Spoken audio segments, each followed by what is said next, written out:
চাচ্ছি বাংলাদেশের প্রত্যেকটা মেডিকেল কলেজে যেন ডায়াবেটিস বিভাগ প্রতিষ্ঠিত হয়।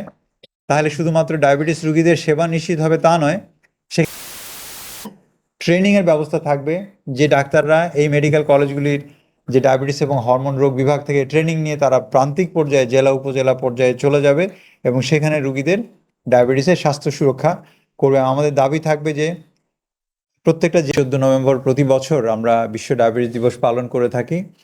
এই বিশ্ব ডায়াবেটিস দিবস পালন করার মাধ্যমে আসলে আমরা ডায়াবেটিস রোগীদের সচেতন করি, ডায়াবেটিস প্রতিরোধের চেষ্টা করি এবং যাদের ডায়াবেটিস অলরেডি হয়ে গেছে তাদের ডায়াবেটিস সুনিয়ন্ত্রণ করে কিভাবে আমরা তাদেরকে ভালো রাখতে পারি সেটার ব্যাপারে আমরা চেষ্টা করে থাকি। তো অ্যাসোসিয়েশন অফ ক্লিনিক্যাল এন্ডোক্রাইনোলজিস্ট, আমি যেহেতু মহাসচিব, কিছু দায়িত্ব আছে এই অর্গানাইজেশন সম্পর্কে বলার জন্য।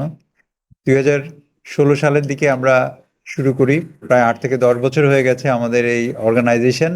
আমরা আসলে বাংলাদেশের যত ডায়াবেটিস এবং হরমোন রোগ বিশেষজ্ঞ যারা রয়েছেন তাদের সব থেকে বড় প্ল্যাটফর্ম, এবং এই প্ল্যাটফর্ম আসলে কাজ করছে দুইটা গ্রুপ নিয়ে। একটা হচ্ছে যে রুগীদের স্বাস্থ্য সুরক্ষা এবং চিকিৎসকদের অধিকার।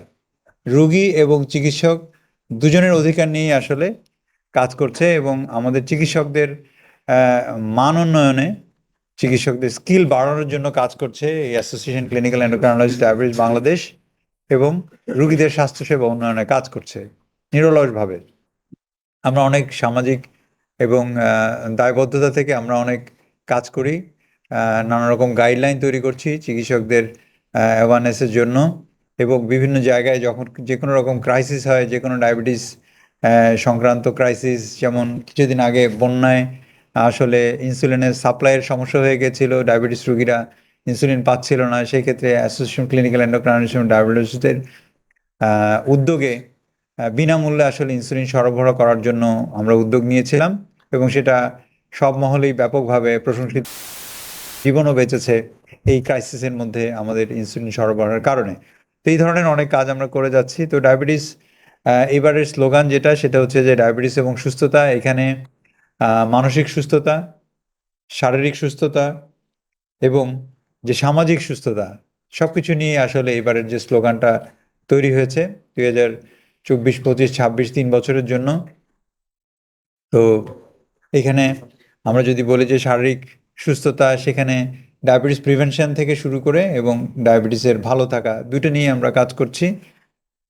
প্রতিদিন যদি আমরা যেটা করি যে ডায়াবেটিস হওয়ার পর আমরা হাঁটাহাঁটি শুরু করি, তো ডায়াবেটিস হওয়ার আগেই যদি হাঁটি তাহলে কিন্তু আমরা এই ডায়াবেটিসটাকে 80% আমরা প্রতিরোধ করতে পারবো। এটাই আমাদের দেশের আর্থসামাজিক যে অবস্থা, সেটাতে কিন্তু আমাদের সব থেকে গুরুত্বপূর্ণ হচ্ছে যে আমরা কিন্তু অনেক বেশি খরচ করতে পারবো না।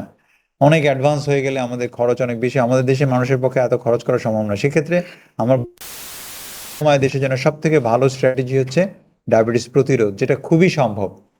কেউ যদি ডায়াবেটিস হওয়ার আগেই হাঁটে, খাদ্যাভ্যাস, সুষম খাদ্য নিয়ন্ত্রণ করে, ছন্দবদ্ধ জীবনযাপন করে, তাহলে কিন্তু 80% ডায়াবেটিসই প্রতিরোধযোগ্য। এবং আমি মনে করি যে এটা অনেক বড় একটা সুযোগ এবং সবারই এই সুযোগ নেওয়া উচিত। দেশের এবং পারিবারিক স্বার্থে বলেন, খরচ কমানোর জন্য বলেন, এই সুযোগ সবারই নেওয়া উচিত। এটা হচ্ছে আমাদের যে ফিজিক্যাল ওয়েলবিং।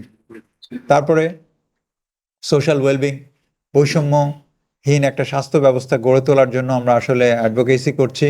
এখানে আমরা সরকারের প্রতি আহ্বান জানাবো যে আমাদের যে স্বাস্থ্য খাতে যেন বাজেট যেন যথেষ্ট সরবরাহ স্বাস্থ্য সুরক্ষা করবে, এটা আমাদের দাবি। আমাদের institute, endocrinology institute, diabetes hormone, যেমন মেন্টাল হেলথ ইনস্টিটিউট রয়েছে, কার্ডিয়াক ইনস্টিটিউট রয়েছে, কিডনির জন্য ইনস্টিটিউট রয়েছে, ডায়াবেটিসের জন্য কিন্তু কোনো ইনস্টিটিউট নাই। আমরা কিন্তু অলরেডি জায়গা পেয়েছি এবং আমাদের বর্তমান সরকারের প্রতি আমাদের দাবি থাকবে এটা দ্রুত গতিতে, যে জায়গাটা আমরা পেয়েছি মহাখালীতে, সেই জায়গাটাতে কিন্তু দ্রুত গতিতে আমরা চাই যে এই সরকারের উদ্যোগে আমাদের এন্ডোক্রাইন ইনস্টিটিউট প্রতিষ্ঠিত হবে এবং সেটা অনেক বড় একটা এন্ডোক্রাইনোলজির হাব, যেখানে ট্রেনিং আমরা রেন্ডার করতে পারবো ডাক্তারদের জন্য। এটা একটা বড় একটা কাজ আমি মনে করি। এটা একটা সোশ্যাল ওয়েলবিং এর পার্ট হিসেবে আমরা মনে করি যে খুব দরকার। আর হচ্ছে মেন্টাল ওয়েলবিং। এখন সব জায়গায় আমরা বৈষম্য বিরোধী আমরা আলোচনা করছি এবং আমাদের ডায়াবেটিস রোগীরাও কিন্তু আসলে বৈষম্যের শিকার। আমরা সময় মতো ওষুধ পাই না, আমরা স্বল্প মূল্যে ওষুধ পাই না, আমরা মাঝে মধ্যে ওষুধের সংকট দেখা দেয় এবং আমাদের অনেক অনেক যে সেবা, সেখানে কিন্তু আমরা বঞ্চিত হচ্ছি।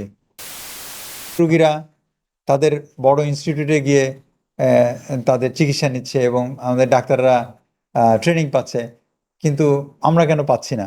আমরা কেন ইনস্টিটিউট এস্টাবলিশ হচ্ছে না এখনো? আমরা কেন প্রপার ট্রেনিং পাচ্ছি না? এখানে কিন্তু আমাদের ডায়াবেটিস রুগীরা বৈষম্যের শিকার। সেজন্য আমাদের দাবি থাকবে সরকারের প্রতি যে এই ডায়াবেটিস রুগীদের বৈষম্য কমিয়ে আনার জন্য। তাদের কিন্তু এই ডায়াবেটিস হওয়ার পরে কিন্তু একটা প্রচণ্ড মেন্টাল একটা আঘাত চলে আসে।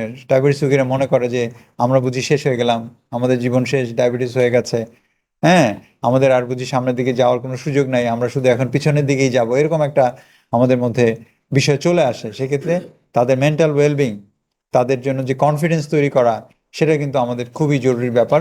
এবং তাদের যে মেন্টাল ওয়েলবিং, তার জন্য আমাদের কাজ করতে হবে। সবকিছু মিলিয়ে আসলে এই যে বৈষম্যহীন সমাজ, বৈষম্যহীন চিকিৎসা ব্যবস্থা, এটাও কিন্তু আমাদেরকে প্রচলন করতে হবে। সেজন্য আমাদের কাজ করতে হবে। তাহলে সোশ্যাল, ফিজিক্যাল এবং মেন্টাল আমাদের স্লোগান যে ডায়াবেটিস অ্যান্ড ওয়েলবিং, সেটা কিন্তু আমরা নিশ্চিত করতে পারবো।